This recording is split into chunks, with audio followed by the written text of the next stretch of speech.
Ladies and gentlemen, the past and review of the Sorsogon State University ROTC unit.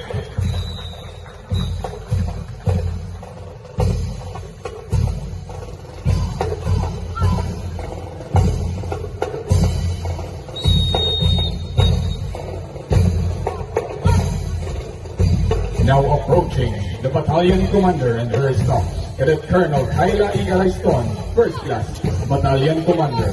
Cadet Lieutenant Colonel John Paul M. Mercadero, Executive Officer. Cadet Lieutenant Colonel J. Wendell M. Dopo, S1 Personnel. Cadet Lieutenant Colonel John Rick L. D. Chavez, Operations Officer.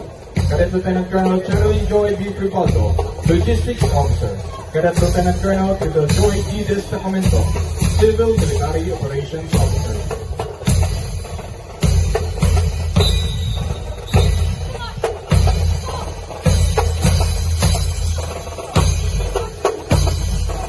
Approaching the Alpha Company, Cadet Captain Louis E. Lavayo, Alpha Company Commander. Cadet Captain Edwin H. Liave, Executive Officer. Cadet Carol Antonio J. Vipaldeo, Idon. Cadet Captain Joshua O. Valoria, Alpha First Platoon Leader. Cadet Second Lieutenant Hogan De Palma, Alpha Second Platoon Leader.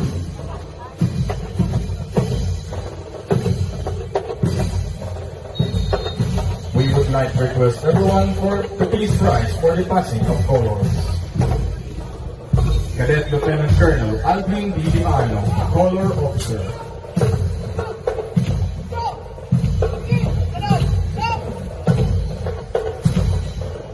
Please be seated. The Bravo Company, Cadet Major Jamaica G. Paiton, Bravo Company Commander. Cadet Captain Sherry O. Escalora, Executive Officer. Cadet Nicole Hantin, Idon. Cadet Second Lieutenant Erlene K. Briones, Bravo First Platoon Leader.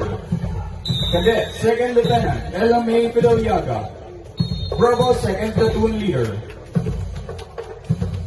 And now approaching their viewing stand, the Sorsu Marching Band together with the Sorsu Majorettes, with their platoon leader, Cadet Second Lieutenant Pistola.